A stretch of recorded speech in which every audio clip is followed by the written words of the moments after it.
The viewing room at Millbrook Methodist Church felt smaller than it should have, packed with faces I barely recognized. Michael had been gone for 3 days, and here I stood in my black dress from Target, watching people shake their heads and whisper about how young 32 was to die from a stroke. The casket was closed, which somehow made it worse, like I could pretend he might still walk through those church doors with his crooked smile and paint-stained work boots. Before we jump back in, tell us where you're tuning in from, and if this story touches you, make sure you're subscribed, because tomorrow I've saved something extra special for you. I kept checking my phone, waiting for my parents to show up. Mom had promised they'd be here early to help with arrangements, but the service was starting in 20 minutes and their seats in the front row remained empty. My sister Jennifer swept in wearing a designer black suit that probably cost more than Michael's monthly salary, her husband David trailing behind her like he always did. She gave me a brief hug that smelled like expensive perfume and whispered how sorry she was, but her eyes were already scanning the room, probably counting how many people had bothered to show up for a road crew worker's funeral. Tyler sat next to me in the front pew, his small hand gripping mine so tight I could feel his pulse through his palm. At 10 years old he was trying so hard to be brave, but I could see the confusion in his eyes every time someone approached us with that tilted head sympathy look. Mrs. Wells, his teacher, had driven over from Austin just to be here, which meant more to me than anything my own family had done so far. She squeezed my shoulder and whispered that Tyler could take all the time he needed before coming back to school. The pastor began speaking about Michael's life, how he'd worked hard, loved his family, and never missed a Sunday service when his truck was running. It was a nice eulogy, generic but nice, though I wished someone had mentioned how he could fix anything with duct tape and determination, or how he'd taught Tyler to fish in the creek behind our house every Saturday morning without fail. Those were the details that made him real, but I supposed you had to actually know someone to share those kinds of stories. As the service ended and people began filing out to the cemetery, my parents finally arrived. Mom rushed over in her black Cadillac heels, Dad straightening his tie like he'd just come from a business meeting instead of his daughter's husband's funeral. They offered their apologies about getting caught in traffic from Dallas, though I knew for a fact they'd been in town since yesterday because Jennifer had posted photos of their family dinner on Instagram the night before. The burial was mercifully short. Tyler threw a handful of dirt onto the casket like I'd told him to, his little face crumpling for just a moment before he pressed his lips together and stood up straight again. Michael would have been proud of how strong our boy was being. As people began to disperse, I heard snippets of conversation that made my chest tight. Poor Rebecca, what's she going to do now? That house is probably mortgaged to the hilt. I wonder if she'll have to move back in with her parents. The pity in their voices was worse than silence would have been. Back at the house, people filtered through with casserole dishes and awkward condolences. My parents stationed themselves in the living room like hosts at their own party, accepting sympathy and praise for raising such a strong daughter. Jennifer held court in the kitchen, telling anyone who would listen about how difficult this must be for poor Rebecca, having to raise Tyler alone without any real financial security. She said it with just enough concern in her voice to sound caring, but I caught the undertone of superiority that had been there since we were kids. That evening, after everyone had gone home and Tyler had finally fallen asleep clutching Michael's old work shirt, I sat alone at the kitchen table surrounded by sympathy cards and leftover food. The house felt impossibly quiet without Michael's presence, without the sound of his boots on the hardwood or his gentle humming while he did dishes. I picked up our wedding photo from the counter, the one where we're both laughing because the photographer had tripped over his own equipment right as he snapped the picture. We looked so young, so certain that love was enough to build a life on. My name is Rebecca Thompson, and 3 months ago, I thought I knew exactly where I stood in my family's hierarchy. I was the daughter who married beneath her potential, the one who chose love over ambition, and apparently the one who would inherit nothing but sympathy when tragedy struck. I grew up in Millbrook, Texas, population 8,000 on a good day, where everyone knew everyone else's business and social standing was determined by which side of Main Street you lived on. My parents, Helen and Frank Morrison, had worked their way up from nothing to become the town's most successful real estate developers, and they never let anyone forget it.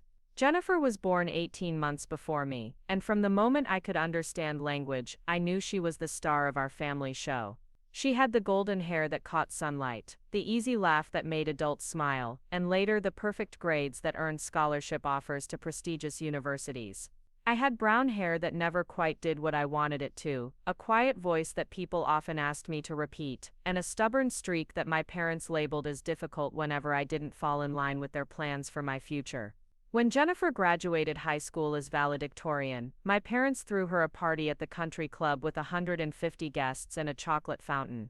When I graduated 2 years later with a perfectly respectable B+ average, we went to Applebee's with my grandparents and called it a celebration. The message was clear even then. Jennifer was destined for greatness, and I was destined to be grateful for whatever scraps of attention remained after she'd taken her share. College was where I first tasted real freedom. I went to the University of Texas at Austin on a partial academic scholarship, studying elementary education because I genuinely wanted to teach children, not because it would impress anyone at dinner parties. My parents tolerated this choice the same way they tolerated most of my decisions, with polite disappointment and frequent suggestions about how I might still change my major to business or law. Jennifer, meanwhile, was at Harvard studying international finance, sending home photos of herself at networking events and charity galas that my parents proudly displayed on the mantelpiece. It was during my junior year that I met Michael Thompson at a campus job fair. He wasn't there as a recruiter or a student. He was installing new lighting in the gymnasium, working for the university's maintenance department to put himself through community college classes in the evenings. I'd noticed him earlier that day, not because he was particularly tall or handsome, though he was both, but because he was the only person in that entire gymnasium who looked completely comfortable with exactly who he was. While business students practiced their elevator pitches and education majors like me rehearsed answers about classroom management, Michael was quietly doing his job with the kind of focused concentration that comes from finding purpose in your work. When a light fixture started sparking and the whole job fair had to be evacuated, he stayed behind to make sure the building was safe, even though his supervisor had.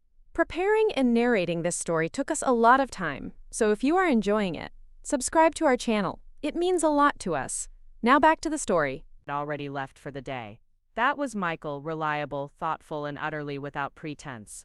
We started talking when I came back the next day to retrieve my forgotten portfolio. He was still there installing the final fixtures, and when I asked if the lights would hold up this time, he grinned and said they'd better, because he didn't want to be responsible for ruining anyone else's chance at their dream job. We ended up talking for 2 hours about everything except career fairs and future plans. He told me about growing up in Millbrook, about his dad who'd worked construction until his back gave out, about his mom who cleaned houses and still managed to make the best apple pie in 3 counties. I found myself telling him things I'd never shared with anyone, how I sometimes felt like I was playing a part in my own life, how I worried that I'd never be remarkable enough to make my parents proud, how I loved working with children, but wondered if teaching was really enough to build a meaningful life around. Michael listened without trying to fix anything or offer advice, just nodding and asking questions that showed he was really hearing me. When he walked me back to my dorm that night, I felt like I'd been seen in a way I'd never experienced before. Our relationship developed slowly, carefully, like Michael approached everything in his life. He never made promises he couldn't keep or painted pictures of a future that existed only in fairy tales. What he offered was steadiness, genuine affection, and a kind of quiet strength that made me feel safe enough to be exactly who I was without apology. When I brought him home to meet my parents during spring break of my senior year, I knew they wouldn't understand what I saw in him, but I hoped they might at least try. The dinner was a disaster from the moment Michael shook my father's hand and addressed him as Sir. Dad had been expecting someone more polished, someone who could discuss stock portfolios and vacation homes, not a young man who worked with his hands and drove a 15-year-old pickup truck. Mom made polite conversation about his plans after community college, and when he explained that he was hoping to get hired full-time with the county road department, the silence that followed was deafening. Jennifer, who was home from Harvard for break, asked if he had any aspirations beyond manual labor, and though she said it with a smile, the condescension was unmistakable. Michael handled their judgment with more grace than they deserved. He answered their questions honestly, shared stories about his family with genuine warmth, and complimented Mom's cooking so sincerely that she almost smiled despite herself. But I could see the way Dad's eyes kept drifting to his watch, the way Mom's smile never quite reached her eyes, the way Jennifer texted throughout dessert like she had somewhere more important to be. They were polite, but politeness from my family had always been its own form of cruelty. After Michael left that evening, the three of them sat me down for what they called a heart-to-heart conversation. Dad started by saying he could see that Michael was a nice young man, hardworking and respectful, but he worried that I was making decisions based on emotion rather than logic. Mom chimed in with concerns about my future, about the kind of life I could expect as the wife of a man whose income would never match his character. Jennifer, ever helpful, suggested that maybe I was settling because I was afraid of being alone, and wouldn't it be better to take some time to really think about what I wanted from life? They meant well, or at least I told myself they meant well, but their words felt like tiny cuts that wouldn't stop bleeding. They saw Michael's calloused hands and modest dreams, and decided he wasn't worthy of their daughter's love. They looked at our relationship and saw limitation instead of possibility, compromise instead of choice. What they couldn't understand, what they'd never understood about me, was that I'd rather have real love with a good man than a perfect life with someone who existed only to meet other people's expectations. Michael and I got married 6 months after graduation in a small ceremony at the courthouse in Austin. I'd wanted a church wedding, something simple but meaningful with our families present, but when my parents made it clear that they wouldn't be attending any wedding that hadn't been properly planned and budgeted for, we decided to elope instead. Michael's parents drove down from Millbrook to be our witnesses, and afterward we had dinner at a little Italian restaurant near campus that we discovered during our dating years. It wasn't the wedding I'd imagined as a little girl, but it was ours, and that made it perfect. The contrast between our wedding and Jennifer's couldn't have been more stark. A year later, she married David Clark, a fellow Harvard graduate who worked for an investment firm in Dallas. My parents spent $50,000 on a ceremony that was featured in the regional society pages, complete with ice sculptures, a 12-piece orchestra, and enough flowers to stock a florist shop for a month. They'd sent me an invitation, of course, and I'd attended with Michael, both of us slightly uncomfortable in our thrift store formal wear, but determined to support my sister on her big day. Jennifer looked beautiful, radiant even, floating down the aisle in a dress that cost more than Michael and I spent on rent for 6 months. The reception was held at the country club, with assigned seating that somehow placed us at a table near the kitchen with distant relatives we'd never met. My parents gave a toast about Jennifer finding her perfect match, someone who would challenge her intellectually and support her ambitions, and I tried not to think about the fact that they'd never once used words like that to describe Michael. After the wedding, Michael and I moved back to Millbrook so he could take the county job he'd been offered. I got hired at the elementary school teaching 3rd grade, and we rented a small house on Cedar Street that needed work but had good bones in a yard where we could plant a garden. It wasn't glamorous, but it was ours, and we spent our first year of marriage painting walls, fixing leaky faucets, and learning how to be married to each other in the quiet, unremarkable way that builds lasting relationships. Tyler came along 3 years later, a surprise that transformed our little house into a home and our marriage into a family.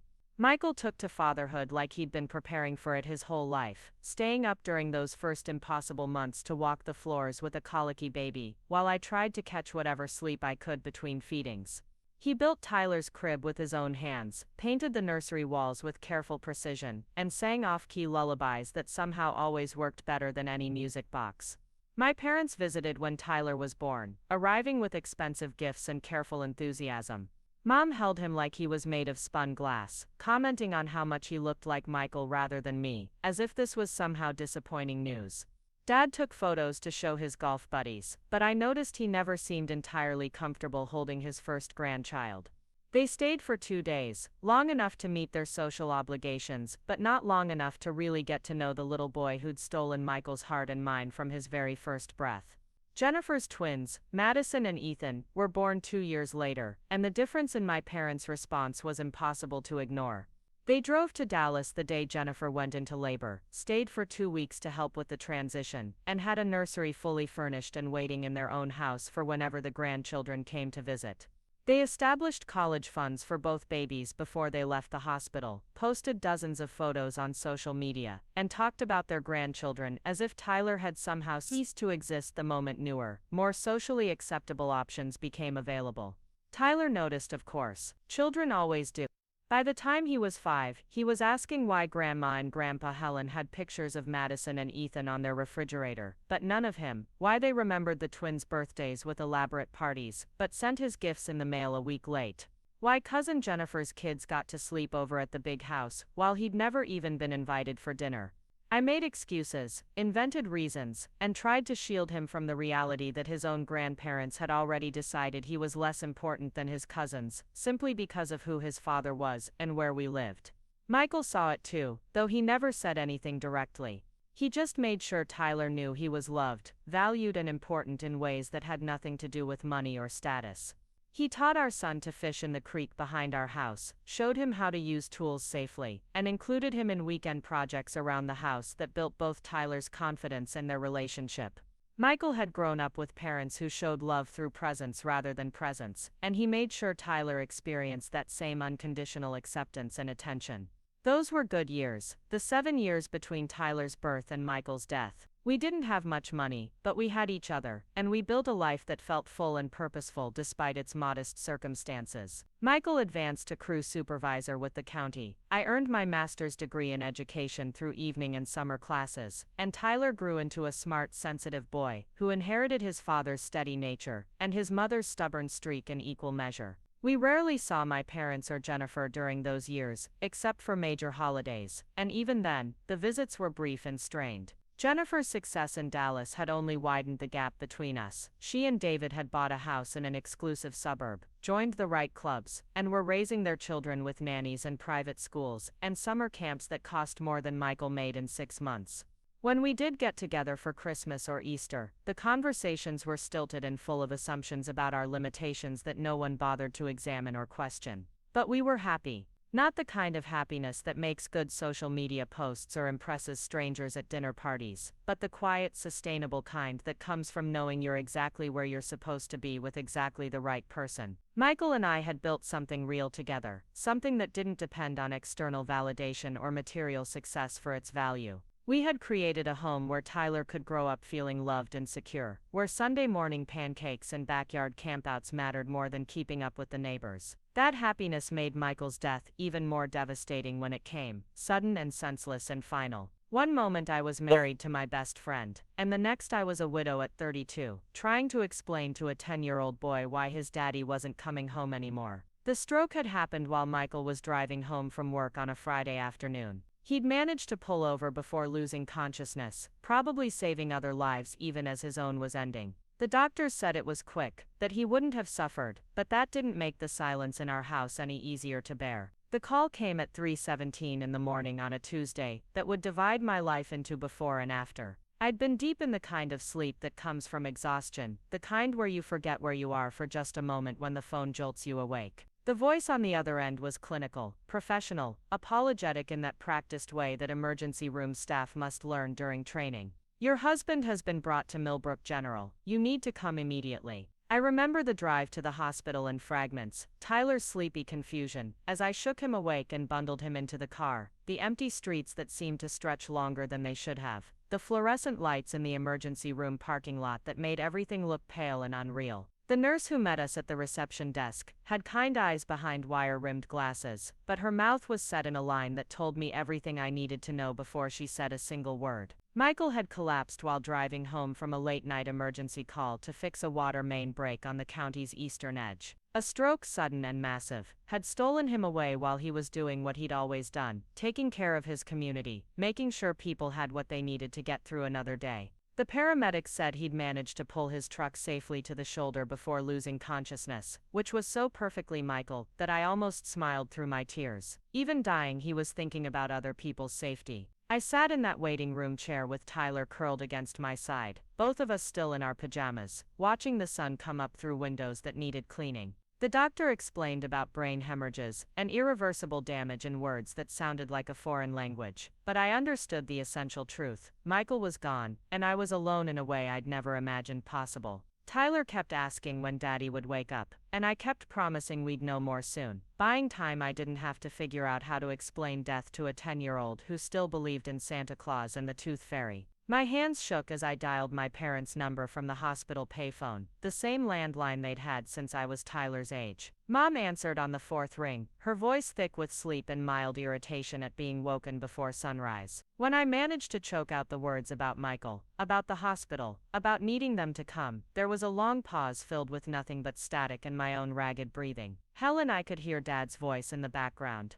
asking who was calling at such an ungodly hour. Mom covered the receiver imperfectly, and I caught fragments of their whispered conversation. Rebecca, hospital, Michael, something about it being too early to think straight. When she came back on the line, her voice had shifted into the tone she used for handling inconvenient situations with maximum efficiency and minimum emotional investment. "Oh honey," she said, and I could hear her mental wheels turning, processing the logistics of this unexpected crisis. "This is just terrible news, absolutely terrible. But you know we have that meeting with the zoning committee first thing this morning, the one we've been trying to schedule for 3 months. And then there's Jennifer's parent-teacher conference for the twins at 2, and tonight is the charity auction at the country club. Could we possibly come by tomorrow instead? Maybe in the evening, after things have settled down a bit." I stood there holding that phone, listening to my mother catalog her social obligations, while my husband lay dead in a room down the hall, and something inside me cracked in a way that would never quite heal.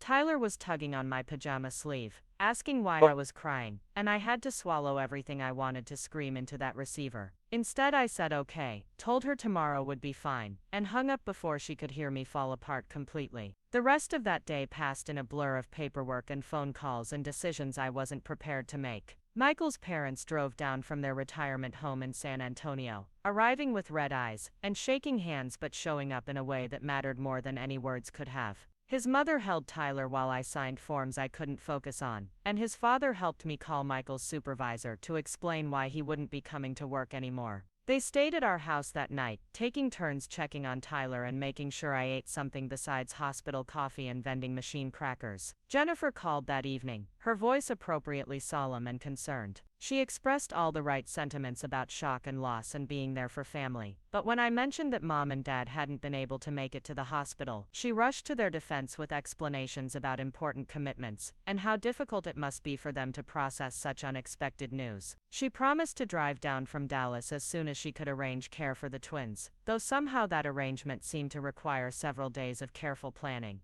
Jake Rodriguez, Michael's best friend since high school, appeared at our door that same evening with a casserole his wife had made, and an offer to handle any arrangements I wasn't ready to face. He'd taken vacation days from his job at the power company just to be available, and he stayed up late that night, helping me navigate the maze of funeral homes and burial plots and memorial services. Jake had been the best man at our courthouse wedding, and he'd known Michael well enough to suggest the hymns he would have wanted, and the Bible verses that had actually meant something to him. Mrs. Wells called from the school to say Tyler should take as much time as he needed, and that she'd arrange for his classmates to make sympathy cards if I thought that would help. She'd lost her own husband to cancer a few years earlier, so she understood about the strange practical details that no one prepares you for: how to explain death certificates to children, why flowers die and need to be thrown away, how to sleep in a bed that suddenly feels too big and too quiet. My parents finally arrived on Thursday, a full 2 days after Michael's death, carrying a fruit basket from the expensive grocery store in Dallas, and wearing the kind of carefully neutral expressions people put on when visiting nursing homes or attending funerals for acquaintances. Mom hugged me briefly, patted Tyler on the head, and immediately began asking about arrangements and timelines and whether I'd thought about what I wanted to do with the house, now that my circumstances had changed so dramatically. Dad shook hands with Michael's father and made awkward conversation about the weather and the drive down from Dallas, carefully avoiding any mention of the son-in-law he'd never quite approved of, or the grandson he'd never quite embraced.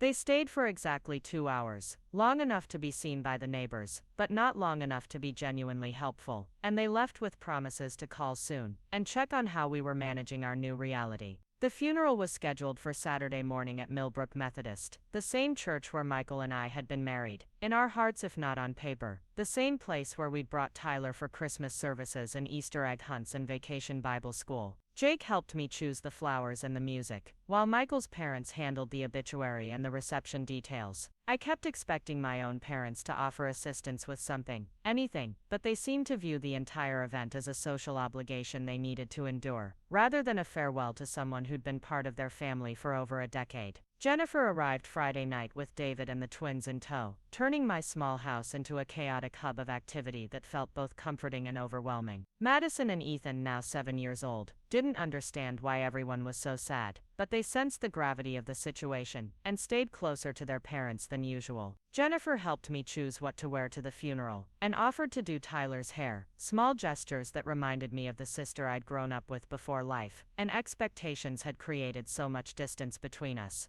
But even Jennifer's presence came with complications. She kept making comments about how difficult this must be for me financially, wondering aloud about life insurance policies and mortgage payments, and whether I'd considered moving back to Dallas, where the family could help me get back on my feet. Her concern was genuine, but it was also tinged with the assumption that Michael's death Had left me destitute and dependent on family charity, an assumption that hurt more than she realized.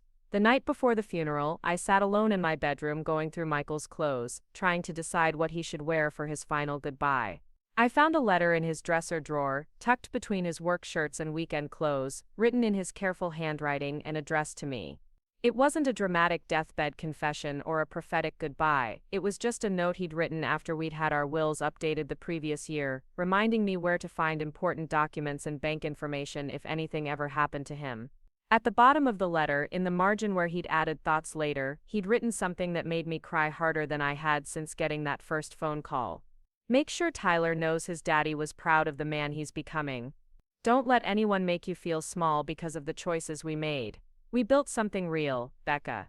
Don't let them convince you it wasn't enough. The handwriting was slightly smudged, as if he'd gone back and reread those words several times before sealing the letter away. I called my parents that night, needing to hear something, anything, that would make me feel less alone in planning my husband's farewell. Mom answered on the second ring, and I could hear the television in the background, some late-night talk show that was probably more entertaining than listening to her recently widowed daughter process her grief. I told her about finding Michael's letter, about how thoughtful he'd been to leave instructions and comfort for a future he'd never see.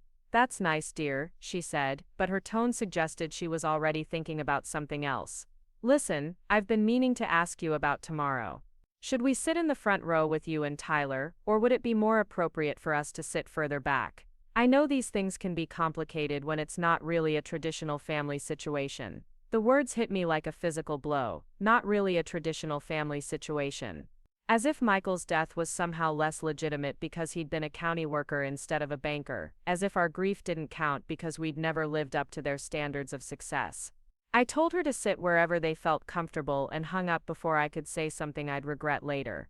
But lying in bed that night, staring at the ceiling and listening to Tyler's steady breathing from the next room, I realized that my parents had never seen Michael as family at all. He'd been a mistake I'd made, a phase I'd gone through, an inconvenience they'd tolerated because they had to. And now that he was gone, they were already planning how to help me move on from what they'd always viewed as a temporary detour from my real life. The funeral itself was everything Michael would have wanted, simple, honest, and full of people who'd actually known him. Jake gave a eulogy that captured Michael's quiet strength and generous spirit, and Tyler was brave enough to stand up and say that his daddy had been the best man in the whole world. The church was full of county workers and school parents and neighbors who'd benefited from Michael's kindness over the years, people whose lives he'd touched in small but meaningful ways. My parents sat in the second row, dressed appropriately and behaving correctly, but I could feel their emotional distance even in that crowded sanctuary. They sang the hymns and bowed their heads during prayers, but they looked like actors playing roles in someone else's story. When people approached them after the service to offer condolences, they accepted the sympathy with gracious politeness but without the raw grief that marked everyone who'd actually cared about Michael. At the cemetery, as we gathered around the gravesite for the final prayers, I watched my parents check their phones and glance at their watches, clearly calculating how much longer this obligation would last. Jennifer stood beside me with her arm around my shoulders, and for a moment I felt supported in a way I hadn't since Michael's death. But even that comfort was complicated by her whispered comments about how glad she was that I'd have family to lean on now, how important it would be for Tyler to stay close to his grandparents during this difficult transition. After the burial, we gathered at the church fellowship hall for the traditional reception, where friends and neighbors shared stories about Michael and offered practical help with everything from yard work to grocery shopping. My parents made the rounds dutifully, accepting condolences and making polite conversation, but they didn't stay long. Dad mentioned an early morning meeting, and Mom talked about the drive back to Dallas, and within an hour they were saying their goodbyes and promising to call soon to check on us. That evening, as Jennifer helped me clean up after the reception and put Tyler to bed, she finally said what I'd been expecting to hear all week, that she thought I should seriously consider moving to Dallas, where she and my parents could help me rebuild my life in a more stable environment. She painted a picture of Tyler attending better schools and making connections that would serve him well later in life, of me finding a teaching position in a district with more opportunities for advancement and higher pay. The offer was generous and well-intentioned, but it felt like another version of the same message I'd been hearing my whole life, that the choices I'd made weren't good enough, that the life Michael and I had built together was somehow inadequate, that Tyler and I needed rescuing from our modest circumstances. Jennifer couldn't understand that I didn't want to be rescued from my memories of happiness, even if that happiness had been built on a foundation of financial struggle and social invisibility. Part 3. Forced independence. The silence in our house after everyone left was different from any quiet I'd ever experienced. It wasn't the comfortable silence of Saturday mornings when Michael would read the paper while I graded assignments, or the peaceful quiet of evenings when Tyler was absorbed in his homework and we were all content to be together without conversation. This was the silence of absence, heavy and permanent and filled with all the conversations we'd never have again. Tyler handled the first week better than I did, probably because children are more adaptable than adults when it comes to accepting realities they can't change. He went through Michael's things with me, carefully selecting a few items to keep: his father's favorite fishing hat, the pocket knife he'd carried to work every day, and a photograph of the three of us from last summer's camping trip to the state park. Tyler placed these treasures on his dresser like artifacts in a museum, touching them gently before bed each night, as if they were talismans that could bring his father back. I tried to maintain our normal routines, making Tyler's lunch each morning and walking him to the school bus stop, but everything felt like I was performing an elaborate charade.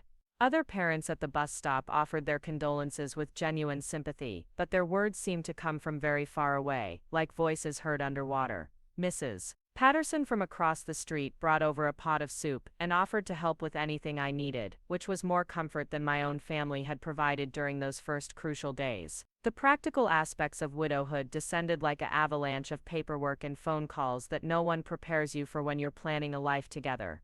I spent hours on hold with insurance companies, explaining Michael's death over and over to representatives who needed to verify information before they could process claims.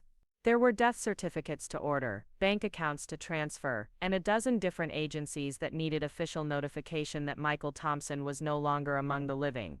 Jake Rodriguez became my unofficial guide through this bureaucratic maze, showing up after work to help me organize documents and make sense of legal language that might as well have been written in a foreign language. He'd been through a similar process when his own father died a few years earlier, so he knew which forms were actually important and which ones could wait until I was thinking more clearly. Jake never made me feel incapable or overwhelmed. He just quietly handled the details I couldn't face yet and made sure nothing critical fell through the cracks. Michael's life insurance policy was smaller than what the financial planners probably would have recommended, but it was enough to pay off our mortgage and put something aside for Tyler's future education. The county's death benefits provided a modest ongoing income that would help with daily expenses, and my teaching salary, while not generous, was sufficient to maintain our basic lifestyle if I was careful with money. We weren't wealthy by any stretch of the imagination, but we weren't destitute either, despite what my family seemed to assume about our financial situation.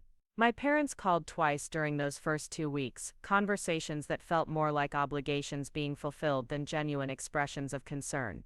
Mom would ask how I was holding up in a tone that suggested she expected brief, socially acceptable answers rather than honest discussions about grief. Dad would inquire about practical matters like whether I'd thought about selling the house or looking for a different job, questions that revealed their assumption that Michael's death had left me unable to maintain my previous lifestyle. Jennifer called more frequently, usually in the evenings after she'd put her own children to bed. These conversations were longer and more personal, filled with memories of Michael and genuine worry about how Tyler and I were managing our new reality.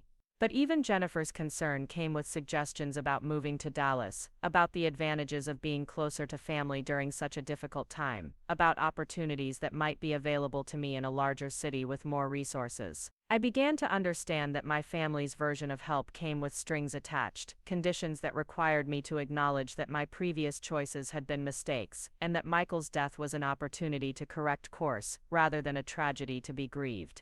They couldn't see that I didn't want to be rescued from my life. I wanted to be supported in continuing the life Michael and I had chosen together, modified by necessity but not abandoned entirely. Tyler started having nightmares during the third week, waking up crying and calling for his daddy in a voice that broke my heart every single time. I'd crawl into his narrow bed and hold him until he fell back asleep, whispering promises about how much his father had loved him and how proud Michael would always be of the boy he was becoming. These midnight conversations became our most honest moments, when Tyler could admit he was scared, and I could acknowledge that I was scared too, but that we were going to figure out how to be okay together. The school counselor, Mrs. Rodriguez, who happened to be Jake's wife, suggested that Tyler might benefit from talking to someone outside the family about his feelings regarding his father's death. She recommended a grief counselor who specialized in helping children process loss, and she offered to arrange for Tyler to meet with the school social worker once a week if that would be helpful. I was grateful for these professional resources that my own family hadn't thought to suggest, practical support that addressed Tyler's actual needs rather than theoretical problems that might arise in the future.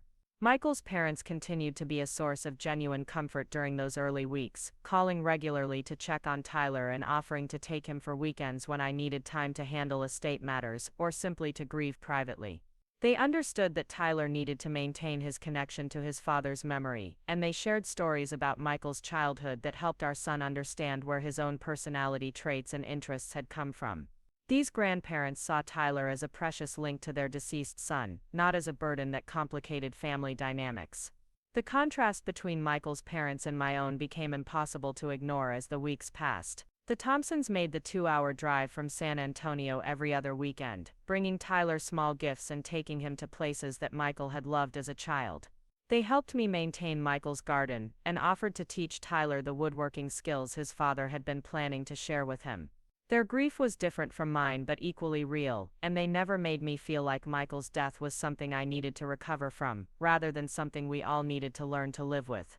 My parents, meanwhile, seemed to view the passage of time as evidence that I should be moving toward acceptance and practical planning, rather than continuing to process loss. When they called, they asked fewer questions about how Tyler and I were feeling, and more questions about our long-term plans. Had I considered whether Millbrook was really the best place to raise a child as a single mother? Did I think Tyler would benefit from the cultural and educational opportunities available in a larger city? Wasn't I concerned about limiting his future prospects by staying in such a small, economically stagnant community? These questions revealed their fundamental misunderstanding of what Tyler and I needed during that time. We didn't need to be convinced that our previous life had been insufficient. We needed to be supported in grieving the loss of a good man and a happy family. We didn't need to be rescued from our modest circumstances. We needed to be allowed to heal in the environment where Michael's presence was still tangible, where Tyler could walk to the creek, where his father had taught him to fish, and where I could tend the garden we'd planted together. 6 weeks after the funeral, Jennifer announced that she and David had been discussing our situation and had come up with what they considered an ideal solution. They were planning to buy a larger house in Dallas with a separate apartment or mother-in-law suite that would be perfect for Tyler and me. I could transfer my teaching credentials to Texas and find a position in one of the excellent school districts near their new home. Tyler could attend the same private school as Madison and Ethan, and we'd all be close enough for regular family dinners and shared childcare responsibilities. The offer was generous and clearly well-intentioned, but it felt like a solution to the wrong problem. Jennifer couldn't understand that I didn't want to erase the life Michael and I had built together. I wanted to honor it by raising Tyler in the community, where his father had been respected and loved.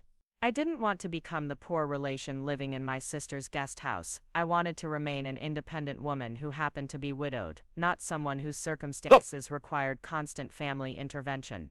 I tried to explain these feelings to Jennifer during one of our evening phone calls, but my words seemed to bounce off her certainty that Dallas would offer Tyler and me opportunities we couldn't find in Millbrook. She pointed out the superior schools, the cultural advantages, the professional networking possibilities that could benefit my career in the long term. All of these arguments were probably true in practical terms, but they missed the essential point that Tyler and I needed to grieve where we'd been happy, needed to maintain our connection to the place where Michael's memory was strongest. The pressure to relocate intensified when my parents joined the campaign during one of their increasingly rare phone calls. Dad had apparently researched the housing market in Millbrook and determined that our house had appreciated significantly since Michael and I had bought it, largely due to some new commercial development on the edge of town. He suggested that this was the perfect time to sell while the market was strong, invest the proceeds wisely, and start fresh somewhere with better long-term prospects for a single mother and her child. Mom added her own concerns about Tyler growing up without strong male role models, noting that David could provide the kind of guidance and mentorship that a boy needed during his formative years. She worried that I might become overprotective and limiting in my parenting approach if I didn't have family nearby to offer perspective and assistance. These observations hurt more than my parents probably intended, because they suggested that Michael's influence on Tyler had been insufficient preparation for life, and that I was incapable of raising our son successfully on my own. During this period of increasing family pressure, I found unexpected support from my colleagues at the school and neighbors in our community. The other third-grade teachers covered my classes when I needed time for appointments related to Michael's estate, and the principal assured me that my job would be waiting whenever I felt ready to return to full-time teaching. Parents of Tyler's classmates included him in their weekend activities and offered to carpool when I couldn't manage school pickup and drop-off duties. These gestures of practical support meant more to me than my family's theoretical offers of assistance, because they were based on understanding our actual circumstances rather than assumptions about what we needed. The people who knew Tyler and me in our daily lives could see that we were managing reasonably well despite our loss, that we had established routines and relationships that provided stability during a difficult time. They didn't assume that Michael's death had rendered us incapable of maintaining the life we'd chosen, they just offered specific help when we needed it. Mrs. Wells, Tyler's teacher, became a particularly important source of both information and reassurance during those early months. She'd observed Tyler carefully since his return to school after the funeral, and she reported that while he was obviously grieving, he was also showing remarkable resilience and emotional maturity. He was participating in class activities, maintaining friendships with his peers, and demonstrating the kind of steady character that spoke well for his long-term adjustment to his father's death. These professional observations contradicted my family's assumptions that Tyler would necessarily struggle without the advantages they could provide in Dallas. Mrs. Wells noted that Tyler had strong support systems already in place, friends who'd known him since kindergarten, teachers who understood his personality and learning style, and community connections that gave him a sense of belonging and security. Moving him away from these established relationships during such a vulnerable time could actually complicate his grieving process rather than improve his prospects. 8 weeks after Michael's death, I made a decision that surprised even myself. I called my parents and Jennifer and told them clearly and directly that Tyler and I would be staying in Millbrook indefinitely. I thanked them for their concern and their offers of assistance, but I explained that we were managing reasonably well on our own, and that disrupting Tyler's life further didn't seem wise given his current stability. I assured them that we'd visit Dallas regularly, and that they were always welcome in our home, but that we needed to build our new normal in the place where we'd been happiest with Michael. The response to this announcement revealed the depth of my family's misunderstanding about our situation and our capabilities. Dad expressed disappointment that I was making decisions based on emotion rather than practical considerations, while Mom worried aloud about Tyler's future prospects in such a limited environment. Jennifer was the most upset, feeling that I was rejecting her generous offer without adequate appreciation for the sacrifices she and David were willing to make on our behalf. None of them seemed to understand that staying in Millbrook wasn't about clinging to the past or avoiding necessary changes. It was about honoring the good life Michael and I had created together, while adapting to our new circumstances as thoughtfully as possible. Tyler and I needed to discover who we were as a family of two, and we needed to do that discovery in the environment where Michael's influence was strongest and most positive. Moving to Dallas might have solved theoretical problems, but it would have created real problems for two people who were already managing more change than anyone should have to handle at once.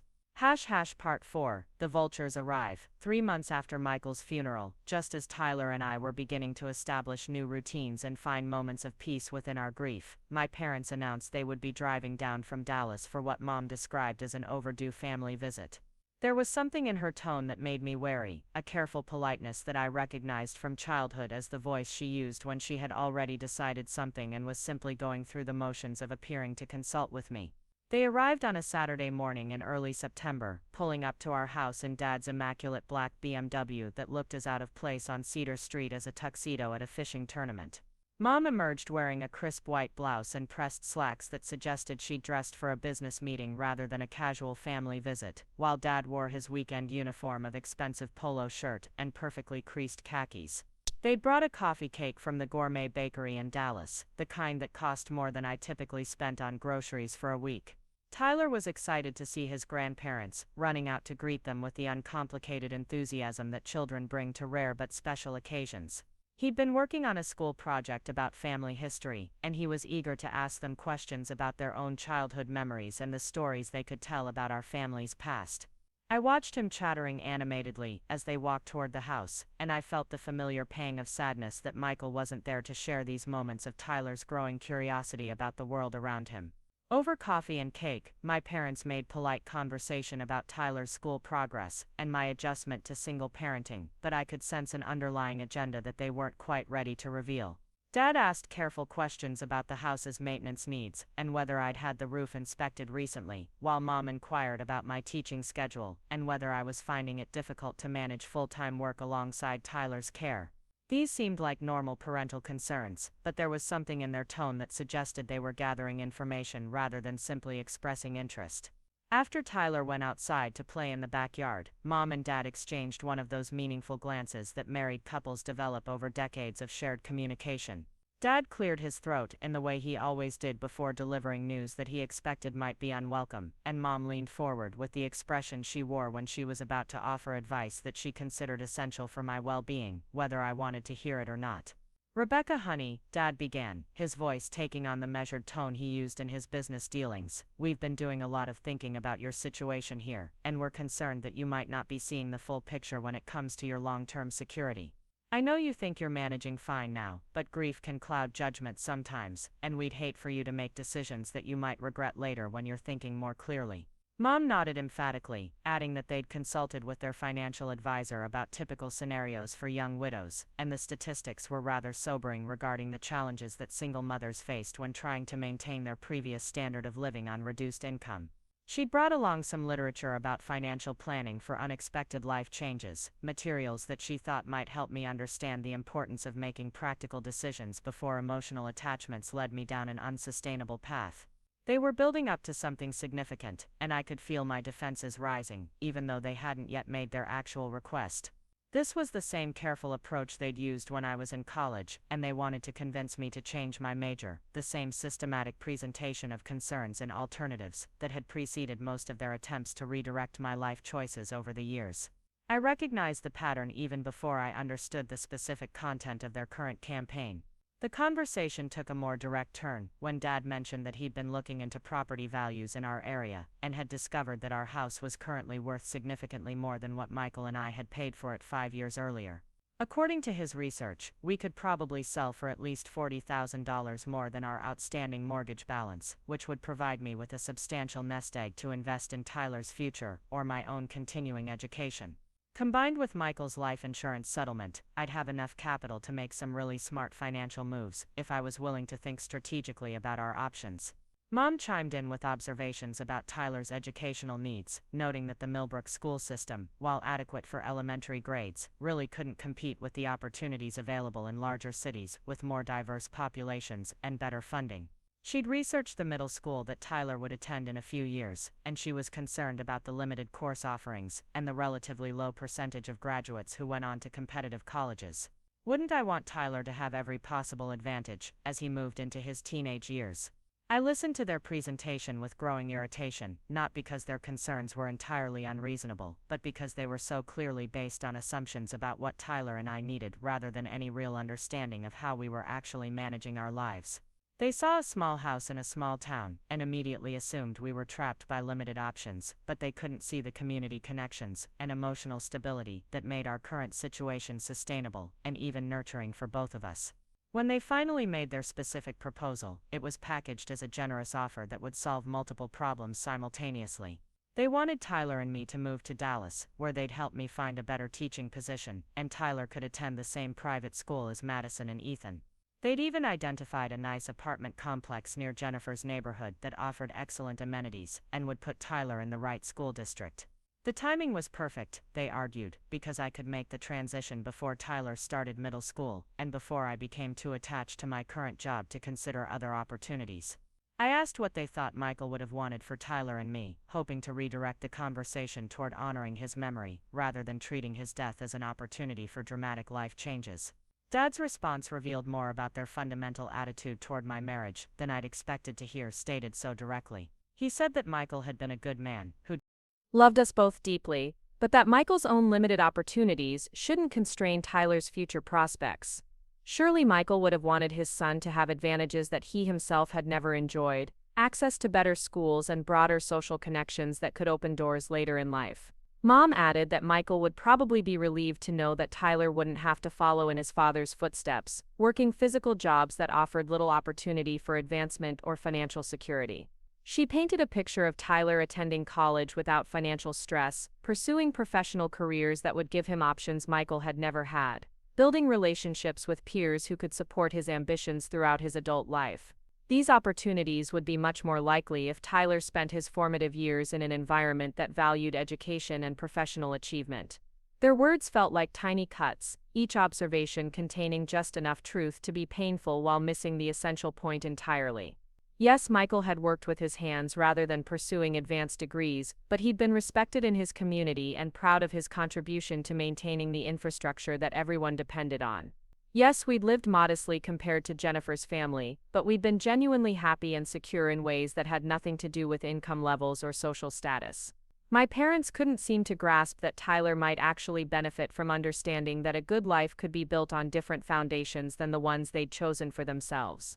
The conversation became more uncomfortable when Dad started asking specific questions about Michael's estate and the financial arrangements he'd left behind. Had there been any surprises in the will? Were there any assets beyond the house and the modest life insurance policy that I'd mentioned previously? He seemed particularly interested in whether Michael had owned any land beyond our residential property, noting that rural property values in Texas had been appreciating rapidly due to various development pressures and resource exploration activities. I told them truthfully that Michael's estate had been relatively straightforward. The house, a small retirement account from his county employment, the life insurance policy that had already been settled, and his personal possessions. There were no hidden assets or complicated financial arrangements, nothing that would dramatically change our circumstances beyond what I'd already described to them. Dad seemed slightly disappointed by this information, though he tried to hide his reaction behind continued expressions of concern for our long-term planning needs. Mom then shifted the conversation toward more immediate practical concerns, asking whether I'd considered what would happen if I became ill or injured and couldn't work for an extended period. As a single parent, I didn't have the backup support systems that married couples could rely on during emergencies, and Millbrook's limited medical facilities might not be adequate if Tyler or I faced serious health issues. These were legitimate worries, but they felt like arguments designed to convince me that our current situation was more precarious than I realized. Tyler came back inside as the conversation was reaching its most intense point, and my parents immediately shifted into grandparent mode, asking about his afternoon activities and expressing interest in his school projects. But I could see that Tyler sensed the tension in the room, the way children do when adults are discussing serious matters in carefully controlled voices.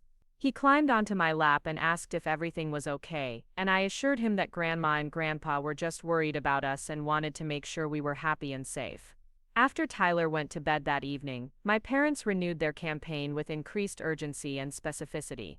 They'd obviously planned this conversation carefully, because Dad produced a folder containing information about Dallas area school districts, apartment listings in Jennifer's neighborhood, and even contact information for a recruiter who specialized in placing teachers in competitive positions.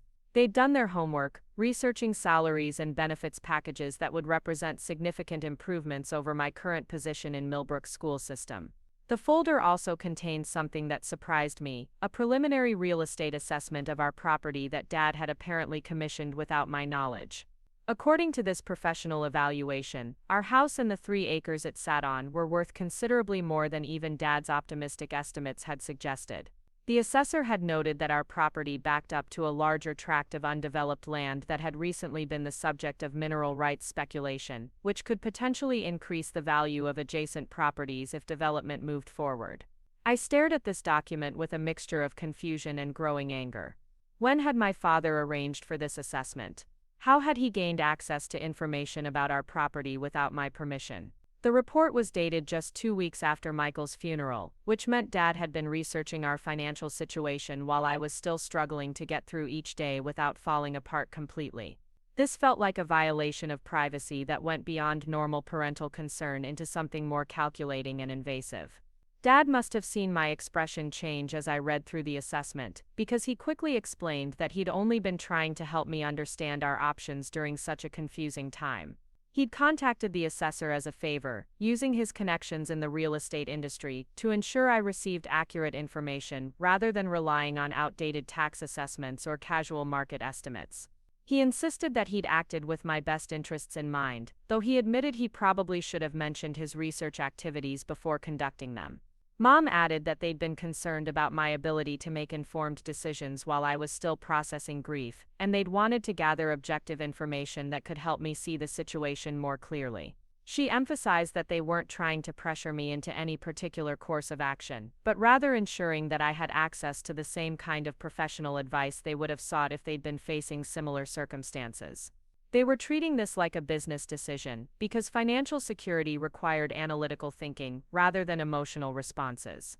I set the folder aside without reading the rest of its contents, and told my parents directly that I appreciated their concern, but didn't appreciate having my property evaluated without my knowledge or consent.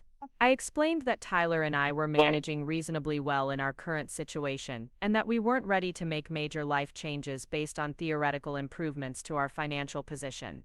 I asked them to respect our need to process Michael's death at our own pace and in our own way, without feeling pressured to justify decisions that felt right for our particular circumstances. Dad's response revealed the depth of his frustration with what he viewed as my stubborn refusal to accept reality. He said that grief could cloud judgment for months or even years, and that I owed it to Tyler to make decisions based on facts rather than feelings. He pointed out that the assessment had revealed genuine opportunities that might not be available indefinitely, and that delaying action could mean missing chances that could significantly improve Tyler's future prospects. He wasn't trying to rush me, he insisted, but he also didn't want me to look back in 5 years and regret not taking advantage of favorable circumstances when they were available. Mom's approach was softer but equally persistent, focusing on her concerns about Tyler's social development and educational opportunities in such a small community. She worried that he might become too comfortable with limited expectations, that he might not develop the ambition and drive necessary to compete in an increasingly demanding world. She'd seen too many bright children from small towns who'd never reached their full potential because they hadn't been exposed to the right influences during their formative years. Wasn't I concerned about limiting Tyler's horizons at such a crucial stage in his development? These arguments contained enough validity to make me doubt myself, which I suspected was exactly their intended effect.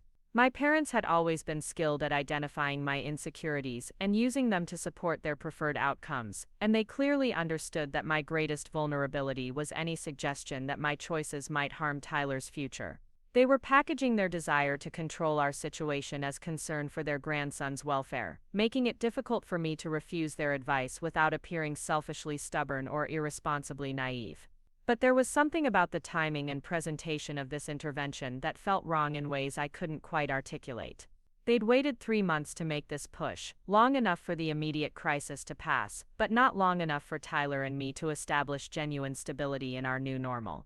They'd gathered information about our situation without our knowledge, researched our options without our input, and developed their proposal without consulting us about our actual needs or preferences. This felt less like family support, and more like a business acquisition disguised as helpfulness.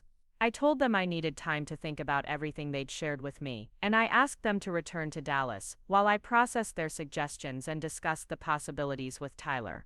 Dad seemed frustrated by my refusal to make immediate decisions, arguing that opportunities like this required quick action and that hesitation could mean missing out on optimal timing for various strategic moves.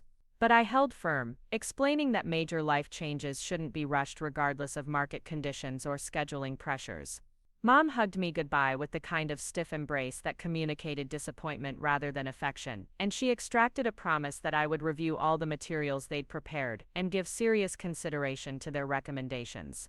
She stressed that they only wanted what was best for Tyler and me, and that their research had revealed opportunities that I might not discover on my own, given my limited experience with financial planning and real estate transactions. She made it sound like refusing their help would be a form of neglect toward my own child.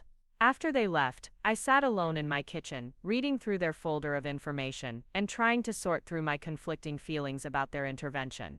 On one hand, everything they'd presented was factually accurate. Dallas would offer Tyler better educational opportunities, our property was worth more than I'd realized, and my teaching career would probably advance more quickly in a larger school district with more resources and professional development opportunities.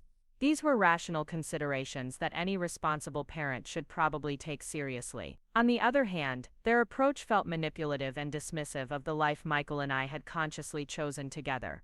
They were treating our decision to remain in Millbrook as a mistake that needed correcting rather than a valid choice that reflected our values and priorities.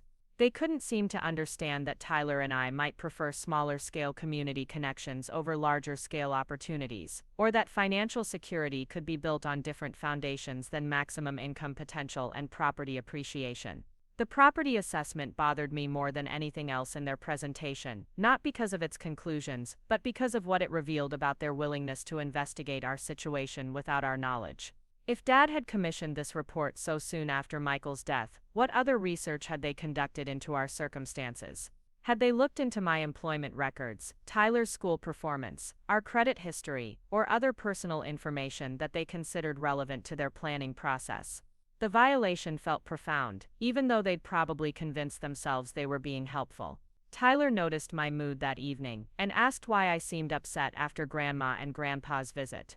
I tried to explain in age-appropriate terms that they were worried about our future and wanted to make sure we were making good decisions about where to live and where he would go to school.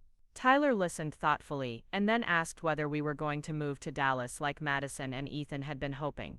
When I told him we were just considering different possibilities, he was quiet for a long moment before saying that he liked his school and his friends, and the creek behind our house where Daddy had taught him to catch fireflies. His simple statement crystallized something important that I'd been struggling to articulate even to myself. Tyler wasn't asking for better opportunities or broader horizons. He was asking for stability and continuity during a time when his world had already changed more than any child should have to handle. Moving to Dallas might theoretically improve his long-term prospects, but it would definitely disrupt the healing process he'd begun in familiar surroundings with people who'd known and loved his father. My parents were so focused on optimizing Tyler's future that they were ignoring his present need for security and belonging. I spent the next several days researching my parents' claims and suggestions, not because I was seriously considering their proposal, but because I wanted to understand exactly what they were asking me to give up. I looked into Dallas area school districts and housing costs, teacher salaries and cost of living adjustments, cultural opportunities and social environments that might benefit Tyler as he grew older. Everything they'd told me was essentially accurate. Dallas could offer advantages that Millbrook couldn't match in terms of resources and opportunities. But I also researched what we would be leaving behind, cataloging the specific benefits of Tyler's current situation that couldn't be replicated in a larger city regardless of how many advantages it might offer. Tyler's teacher knew his learning style and personality intimately, adjusting her approach to support his grieving process while maintaining appropriate academic expectations. His classmates had known him since kindergarten, providing social continuity during a time when everything else felt uncertain. Our neighbors checked on us regularly, offering practical help and genuine friendship that wasn't based on social obligation or community standing. Most importantly, Tyler was surrounded by people and places that connected him to his father's memory in positive, nurturing ways. The creek where Michael had taught him to fish ran behind our house, easily accessible whenever Tyler needed to feel close to his father's spirit. Jake Rodriguez lived just a few blocks away and made time every weekend to work on projects with Tyler, maintaining the mentorship relationship that Michael had valued so highly. Mrs. Patterson across the street had known Michael since he was Tyler's age and often shared stories that helped our son understand his father's character and values in deeper ways. These connections couldn't be purchased or relocated. They were the result of years of community investment that Michael and I had made consciously and deliberately. Moving to Dallas would mean starting over socially and emotionally, just when Tyler was beginning to heal from his father's death. It would mean exchanging the known quantity of a supportive community for the unknown possibility of better opportunities that might or might not materialize in ways that actually benefited our specific situation. I also realized that my parents' intervention had revealed something important about their fundamental attitude toward Michael and the life we'd built together. They saw his death not as a tragedy to be grieved, but as an opportunity to correct what they'd always viewed as my mistakes in judgment and aspiration. They couldn't understand that I didn't want to be rescued from my previous choices. I wanted to honor those choices by raising Tyler according to the values Michael and I had shared, in the community where those values were understood and respected. The more I thought about their proposal, the more it felt like they were asking me to admit that Michael's influence on Tyler had been inadequate preparation for life, that our modest lifestyle had been a limitation rather than a conscious choice, that Tyler needed to be saved from his father's legacy rather than empowered by it. This interpretation of our situation was not only wrong but harmful, suggesting to Tyler that there was something shameful or insufficient about the love and guidance Michael had provided during his 10 years of life. 2 weeks after my parents' visit, I called them to decline their offer and explain my decision. I thanked them for their concern and their research, but I told them clearly that Tyler and I would be remaining in Millbrook for the foreseeable future. I explained that we were building a good life together in a community that supported us, and that Tyler was thriving in ways that couldn't be measured by test scores or property values. I asked them to respect our choice and continue to be supportive grandparents without trying to manage our major life decisions. Dad's response was predictably frustrated, focusing on what he saw as my stubborn refusal to accept logical arguments and objective evidence. He said that emotions were clouding my judgment, and that I was making decisions based on sentiment rather than Tyler's actual best interests. He worried that I would look back in a few years and regret not taking advantage of the opportunities he'd identified, especially if property values declined, or if Tyler struggled academically because of the limitations of his educational environment. Mom's reaction was more personal, expressing hurt that I didn't trust their judgment or appreciate the effort they'd put into researching our options. She felt that I was rejecting their help out of pride or stubbornness, refusing to admit that I might need family support during such a challenging time. She worried that Tyler would eventually resent me for limiting his opportunities, and she questioned whether I was really acting in his best interests or simply avoiding changes that felt overwhelming in my current emotional state. Jennifer called the next day to add her voice to the campaign, expressing disappointment that I was being so resistant to what everyone could see were obviously superior alternatives to our current situation. She'd been looking forward to having Tyler closer to Madison and Ethan, and she'd already researched extracurricular activities and social opportunities that would help him adjust to a more diverse and stimulating environment. She couldn't understand why I was so attached to a small town that offered so few advantages for a growing child. These conversations confirmed my growing suspicion that my family's concern for Tyler and me was based more on their own discomfort with our choices than on any genuine assessment of our needs or well-being. They couldn't tolerate the idea that we might be happy and successful in ways that didn't match their definitions of those concepts. They needed us to want what they thought we should want, to aspire to what they considered appropriate goals, to validate their worldview by accepting their guidance and following their recommendations. I began to understand that this pattern had characterized our relationship long before Michael's death, but his absence had made their attitude more obvious and more problematic. When Michael was alive, he'd provided a buffer between my family's expectations and our actual life choices, supporting my decisions and helping me maintain confidence in our direction, even when my parents expressed skepticism or disappointment. Without his presence, I felt more vulnerable to their pressure, and more likely to doubt myself when they questioned my judgment. But Tyler's reaction to the possibility of moving had reminded me that my primary responsibility was to him, not to my parents' vision of what our life should look like. Tyler needed stability and continuity during his grief process, not optimization, an opportunity that would require him to abandon everything familiar and comforting. He needed to grow up understanding that his father had been a good man, who'd made valuable contributions to his community, not someone whose legacy needed to be overcome or compensated for through superior life choices. A month after declining my parents' proposal, I received an unexpected phone call from Mr. William Patterson, the lawyer who'd handled Michael's estate. He explained that he'd been reviewing some old files and had discovered information that might be relevant to our financial situation, though he wanted to discuss it in person rather than over the phone. He asked if I could come to his office the following week to review some documents that had been overlooked during the initial estate processing. I was curious about what Mr. Patterson might have found, but I wasn't particularly optimistic that it would be anything significant. Michael had been meticulous about organizing his affairs, and we'd gone through his papers thoroughly after his death to ensure that nothing important had been missed.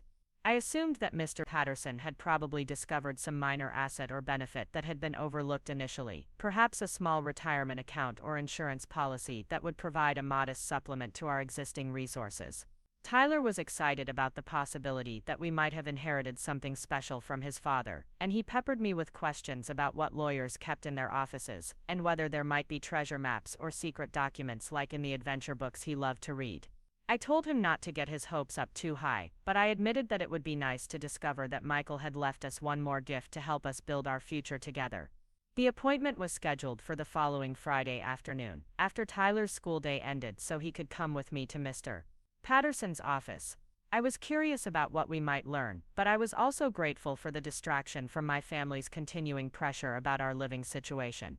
They'd been calling less frequently since I'd declined their Dallas proposal, but when they did call, the conversations were strained and full of unspoken disappointment about my refusal to accept their guidance. As we drove toward downtown Millbrook that Friday afternoon, Tyler asked whether Daddy had known about whatever Mr. Patterson wanted to show us. I told him I wasn't sure, but that Michael had been very careful about making sure we'd be taken care of if anything happened to him. I explained that sometimes important papers got filed in different places, and it took time to find everything, but that Mr. Patterson was a good lawyer, who would make sure we understood whatever he'd discovered. Mr. Patterson's office was located in one of Millbrook's older buildings, a converted Victorian house with high ceilings and original hardwood floors that creaked pleasantly as we walked toward his private office. He was a man in his 60s with kind eyes behind wire-rimmed glasses, and the patient demeanor of someone who'd spent decades helping families navigate legal complexities during difficult times. He greeted Tyler warmly and offered him candy from a jar on his desk before settling into his chair with a thick folder that he placed carefully in front of him. "Mrs. Thompson," he began, his voice taking on the formal tone that lawyers use when delivering important information, "I want to apologize for not bringing this to your attention sooner. When we processed Michael's estate, we focused primarily on his immediate assets and the documents he'd filed in recent years. However, I recently had occasion to review some older property records related to an unrelated case, and I discovered something that I believe Michael may not have fully understood the significance of when he inherited it from his grandfather." He opened the folder and pulled out what appeared to be a very old deed, yellowed with age, and written in the elaborate script that had been common decades earlier. "According to these records," he continued, "Michael's grandfather owned not just the house and 3 acres where you currently live, but also the mineral rights to a much larger section of land in that area. When Michael inherited the property, he inherited those mineral rights as well, though I don't think anyone realized their potential value at the time." I stared at the document, trying to understand what Mr. Patterson was telling us. Tyler leaned forward in his chair, fascinated by the official-looking papers, but probably not understanding their significance.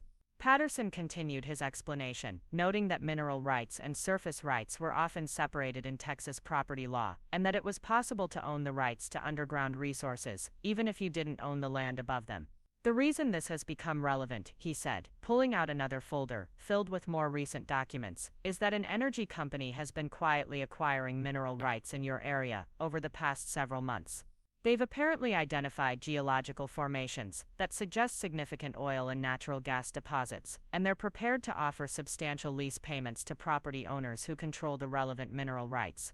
Based on my research, you and Tyler appear to own the mineral rights to approximately 600 acres of land that this company is very interested in developing."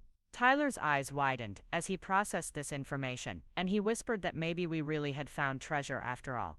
I felt like I was sitting in someone else's life, listening to information that couldn't possibly be true. Michael had never mentioned anything about mineral rights or oil deposits, and we'd certainly never expected that our modest property might be connected to anything resembling wealth or significant financial opportunity. Mr. Patterson seemed to understand my shock, because he took his time explaining exactly what these discoveries meant for our financial future.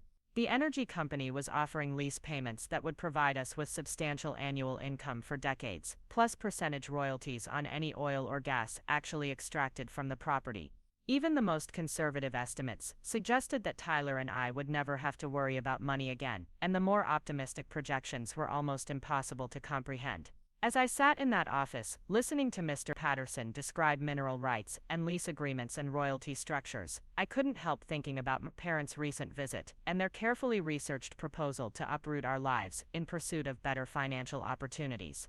They'd spent weeks analyzing our situation and developing strategies to improve our economic prospects, never imagining that Michael had already provided for our security in ways that none of us had understood. The irony was almost overwhelming. While they'd been pressuring us to abandon our home in search of stability, our home had been sitting on top of the very security they thought we needed to pursue elsewhere.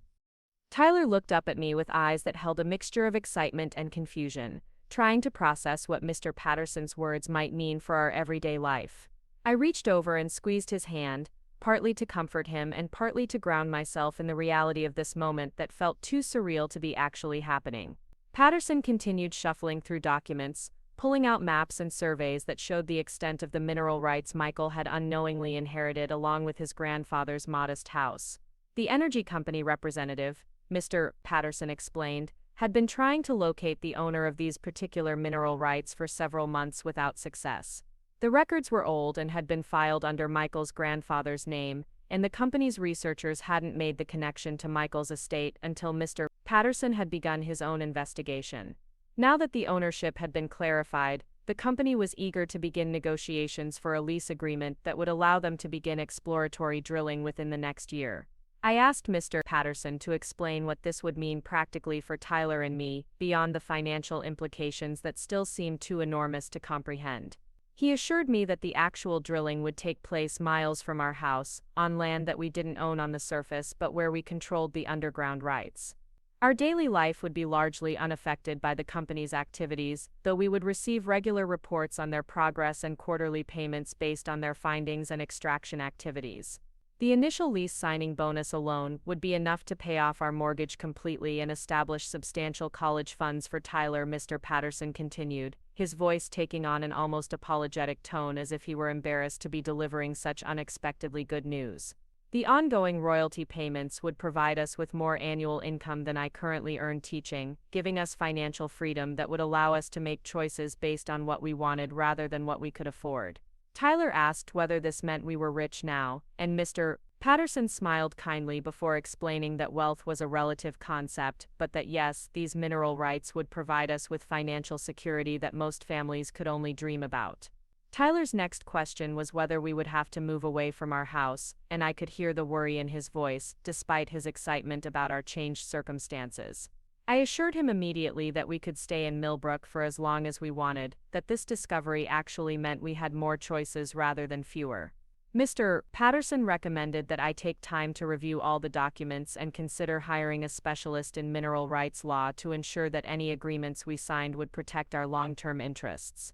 He also suggested that we keep this information confidential until we decided how to proceed, noting that news of significant oil discoveries tended to create complications and unwanted attention in small communities. He would handle all communications with the energy company until I felt prepared to make decisions about lease terms and development timelines. As we drove home from Mr. Patterson's office, Tyler peppered me with questions about what our new situation might mean for our future plans. Would he still go to the same school? Could we visit Daddy's grave whenever we wanted? Would we be able to buy a new truck to replace Michael's aging pickup that had been making concerning noises lately? I answered his questions as honestly as I could while trying to process my own emotions about this dramatic change in our circumstances. The irony of the timing wasn't lost on me as I thought about my parents' recent campaign to convince us to abandon our home in search of better financial prospects. They'd spent weeks researching property values and employment opportunities, developing elaborate plans to relocate us to Dallas, where we could supposedly build a more secure future. Meanwhile, the security they thought we needed to pursue had been literally beneath our feet the entire time, waiting to be discovered by someone who knew where to look in the right legal documents.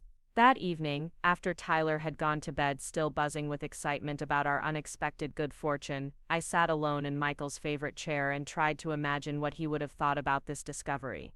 He'd inherited his grandfather's property because he was the only grandchild who'd stayed in Millbrook, the only one who'd appreciated the simple life that the older man had built for himself in this small community. Michael had never known that his loyalty to his roots would eventually provide for his family's future in such a dramatic way. I thought about calling my parents to share the news, but something held me back from reaching for the phone. Part of me wanted to see their faces when they learned that their carefully researched Dallas relocation plan had been based on completely inaccurate assumptions about our financial situation. Part of me wanted to hear them acknowledge that Michael's modest lifestyle had actually positioned us better than their expensive strategies could have achieved. But mostly, I realized that I wasn't ready to share this news with people who would immediately begin trying to manage our good fortune just as they'd tried to manage our perceived limitations. Instead, I called Jake Rodriguez and asked if he could stop by for a few minutes when he had time. Jake had been Michael's closest friend and had become an important source of support for Tyler and me since the funeral. If anyone deserved to know about our changed circumstances, it was the person who'd been helping us navigate single parenthood without any expectation of benefit to himself. Jake arrived within an hour, bringing beer and his usual easy smile, settling into our kitchen like he'd done dozens of times when Michael was alive. When I told Jake about Mr. Patterson's discovery and what it meant for our financial future, his reaction was exactly what I'd hoped for: pure joy on Tyler's behalf and relief that we'd never have to worry about money again. He didn't immediately begin offering advice about investment strategies or suggesting ways we should modify our lifestyle to accommodate our new wealth. He just grinned and said that Michael would be laughing his ass off if he could see how his old-fashioned grandfather had managed to provide for his great-grandson's future from beyond the grave. Jake's response reminded me why Michael had valued his friendship so highly, and why I'd instinctively wanted to share this news with him before telling anyone else. He understood that this discovery didn't change who Tyler and I were, or what we needed to be happy. It just meant we could pursue those things without financial stress. He could see that our good fortune was a gift to be grateful for rather than a problem to be solved or an opportunity to be optimized according to other people's priorities. Over the weekend, I spent hours reading through the documents Mr. Patterson had given me, trying to understand the technical and legal implications of mineral rights ownership. The maps showed that our rights extended far beyond what I'd imagined, covering an area that included several neighboring properties and stretching toward the county line.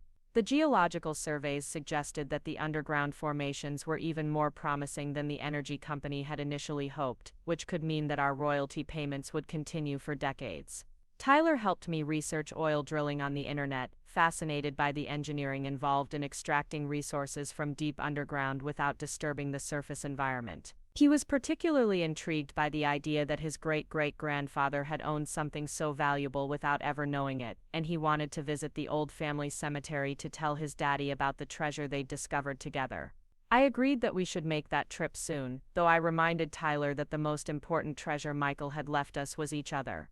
On Monday morning, I called my principal to request a personal day, and Tyler and I drove to the county courthouse to research the history of Michael's grandfather's land acquisition and the mineral rights that had come with it. The clerk in the records office was helpful and knowledgeable, explaining that it wasn't uncommon for surface property and mineral rights to have different ownership histories, especially in rural areas where original land grants had been divided and transferred multiple times over the decades. According to the records we found, Michael's great-grandfather had purchased the land in the 1940s when it was still considered primarily agricultural, before anyone understood the oil potential that lay beneath the surface. He'd passed the property to Michael's grandfather, who'd lived there quietly for 50 years without ever realizing that he was sitting on top of a fortune. The mineral rights had been mentioned in various deeds and wills, but they'd been treated as theoretical assets with no practical value. Tyler was fascinated by this family history that he'd never heard before, and he asked dozens of questions about his ancestors and their decisions to remain in Millbrook when other family members had moved to larger cities. I realized that this discovery was giving him a new appreciation for his roots and his father's choice to build a life in the same community where his family had lived for generations. The mineral rights weren't just a financial windfall, they were a validation of the values that Michael had inherited and passed on to his son. Tuesday afternoon, Mr. Patterson called to say that the energy company was requesting a meeting to discuss lease terms and development timelines. They were apparently quite eager to begin the legal process, and they'd authorized their negotiating team to make what Mr. Patterson described as extremely generous offers for both the initial lease signing and the ongoing royalty percentages. He recommended that we schedule the meeting for the following week, giving me time to review the preliminary terms he would receive in advance. That evening, I finally decided to call my parents and share the news about our mineral rights discovery. I wasn't entirely sure why I was ready to tell them, but I felt like the information was too significant to keep secret indefinitely, and I wanted them to hear it directly from me rather than through family gossip if word somehow leaked out. I also had to admit to myself that I was curious about their reaction to learning that their financial concerns about our situation had been completely unnecessary. Mom answered the phone with her usual efficiency, and I could hear the television in the background along with Dad's voice asking about some business matter they'd apparently been discussing. When I told her that I had some important news to share about our financial situation, her tone immediately became more focused and alert. I could practically hear her mental gears shifting as she prepared to offer advice about whatever crisis she assumed I was calling to report. I started by explaining about Mr. Patterson's discovery of the old mineral rights documents and the energy company's interest in developing the oil deposits that lay beneath our area. Mom interrupted several times to ask clarifying questions about legal details and financial projections, her real estate background making her immediately curious about property values and development potential. I could hear her relaying information to Dad in the background, and their conversation becoming increasingly animated as they processed what I was telling them. When I reached the part about the lease signing bonus and ongoing royalty payments, there was a long silence on the other end of the line. Mom finally asked me to repeat the financial figures, as if she couldn't believe what she'd heard the first time. I confirmed the numbers that Mr. Patterson had shared, noting that these were conservative estimates and that the actual payments could potentially be much higher depending on how productive the drilling turned out to be. Dad got on the phone at that point and began asking detailed questions about the legal verification of our mineral rights ownership and the reputation of the energy company involved. His business instincts had clearly kicked in, and he wanted to ensure that we weren't being taken advantage of by unscrupulous operators who might disappear after making promises they couldn't keep. I appreciated his concern, though I noted that Mr. Patterson had already begun his own investigation of the company's financial stability and track record. After we'd covered the practical details, Mom's tone shifted to something that sounded almost accusatory, as she asked why I hadn't mentioned this possibility during their recent visit when they'd been discussing our financial planning needs. I explained that none of us had known about the mineral rights until Mr. Patterson's recent discovery, and that Michael himself had probably been unaware of their existence. The timing was purely coincidental, though I had to admit that it did cast their Dallas relocation proposal in a rather different light. Jennifer called within an hour of my conversation with my parents, obviously having been briefed on the mineral rights situation and eager to discuss what it might mean for our family relationships. She was genuinely excited about our good fortune and relieved that Tyler and I would never have to worry about financial security. But she was also clearly processing the implications of our changed circumstances for the dynamics that had shaped our interactions for so many years. For the first time in our adult relationship, Jennifer seemed uncertain about how to relate to me now that I was no longer the struggling younger sister who needed family guidance and support. She made several comments about how this discovery vindicated my decision to remain in Millbrook, though she framed it as lucky coincidence rather than wise planning. She also expressed concern about how sudden wealth might affect Tyler's character development, worrying that he might lose his work ethic and humility if he grew up knowing that he'd never have to worry about money.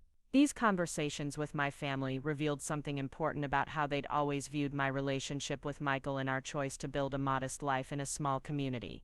They'd seen our happiness as a form of settling, our contentment as a lack of ambition, our community connections as limitations rather than assets. Now that our financial situation had changed dramatically, they were struggling to reconcile their previous assumptions with the reality that Michael's values and choices had actually positioned us better than their own strategies could have achieved.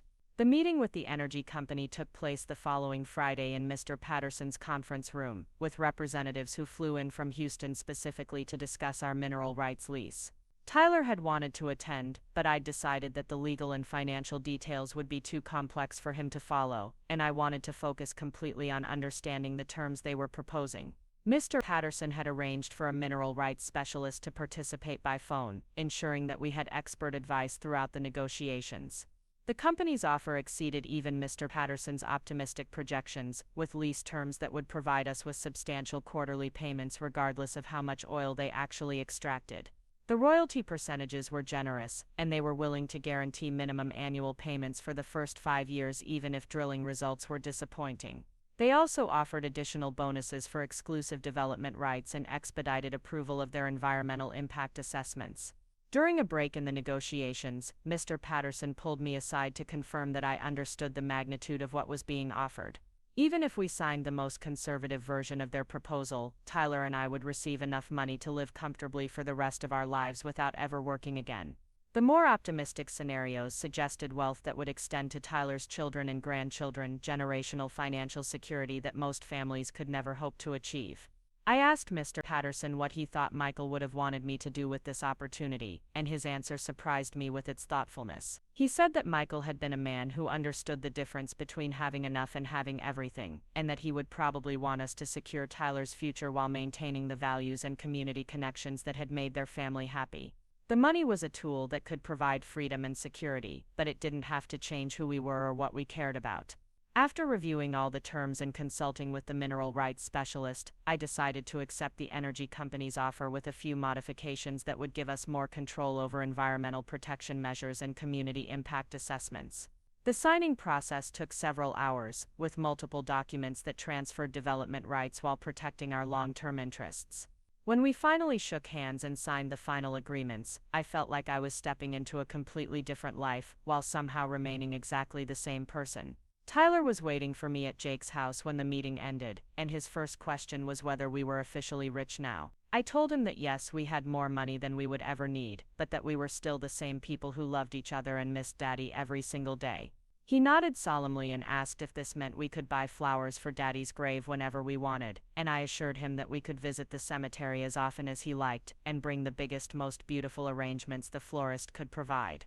That evening, we drove out to the cemetery with a bouquet of yellow roses, Michael's favorite flowers, and sat beside his headstone while Tyler told his father about the treasure they'd discovered together. Tyler explained about the oil drilling and the mineral rights and the checks we would receive every quarter, but he also told Michael that we were still living in the same house and going to the same school, because those were the things that made us feel close to him. I added my own silent thanks to Michael for providing for our future in ways he'd never known were possible. The news of our mineral rights lease spread through Millbrook within a few weeks, despite our efforts to keep the information private. Small communities have their own communication networks, and the presence of energy company vehicles and surveying equipment made it obvious that something significant was happening in our area. Most of our neighbors and friends reacted with genuine happiness for Tyler and me, understanding that this windfall couldn't bring Michael back, but could at least ensure that we'd never struggle financially while we rebuilt our lives without him.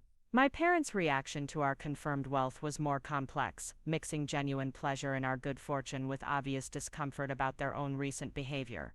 Dad called to congratulate us on the successful lease negotiations, but his tone suggested that he was still processing the reality that his carefully researched financial advice had been completely unnecessary. Mom sent a card expressing her happiness for Tyler and me, though she also included subtle suggestions about investment strategies and wealth management services that we might want to consider now that we had substantial assets to protect. Jennifer's response was more straightforward, combining excitement about our changed circumstances with relief that she no longer needed to worry about her younger sister's financial stability. She immediately began planning family visits and suggesting shared vacation opportunities that our new wealth would make possible. Though I noticed that her invitations felt different now that I was no longer the family member who needed help, rather than someone who could contribute equally to shared experiences. The most meaningful reactions came from people who'd known and loved Michael, friends and colleagues, who understood that this discovery was his final gift to the family he'd worked so hard to provide for during his life. His parents drove up from San Antonio to celebrate with Tyler and me, bringing photo albums full of pictures that showed Michael's grandfather and great-grandfather working the same land that had now provided for their great-grandson's future. They saw the mineral rights windfall as proof that good people who work hard and stay true to their values will eventually be rewarded, even if that reward comes in unexpected ways. Tyler started showing more confidence at school and in his social relationships, not because of the money itself, but because he felt more secure about our ability to maintain stability in his life. He knew that we could stay in Millbrook as long as we wanted, that we could afford whatever educational opportunities might benefit him as he grew older, and that financial worries would never force us to make decisions that separated him from his community and his father's memory. This security allowed him to focus on healing and growing, rather than worrying about adult concerns that no child should have to carry. 6 months after the lease signing, I decided to reduce my teaching schedule to part-time, not because we needed the money, but because I wanted more flexibility to be present for Tyler's activities and to volunteer in ways that honored Michael's memory. I established a scholarship fund in Michael's name that would help local students pursue higher education, and I began supporting community projects that strengthened the connections Michael had valued so highly during his life. Tyler and I also used our resources to improve our property in ways that enhanced rather than changed its essential character. We updated the kitchen and bathrooms, added a workshop where Tyler could learn the woodworking skills his father had planned to teach him, and created a garden space where we could grow vegetables and flowers together. These improvements made our house more comfortable and functional, but they didn't change the fact that it was still the modest home where we'd been happy with Michael. The mineral rights payments continued to exceed projections, providing us with quarterly income that grew steadily as the energy company's drilling operations expanded and proved even more productive than their initial geological surveys had suggested. Financial advisors from Dallas began contacting us regularly with investment proposals and wealth management services, but I chose to work with local professionals who understood our values and our desire to remain connected to the community that had supported us during our most difficult time. A year after Michael's death, Tyler and I hosted a memorial service in our backyard, inviting everyone who'd known and loved Michael to share stories and celebrate the life he'd lived among us. My parents attended, along with Jennifer and her family, and for the first time since Michael's funeral, our interactions felt natural and unstrained. They no longer saw us as family members who needed rescuing or guidance. They saw us as people who'd chosen our own path and found both happiness and security in ways they hadn't expected.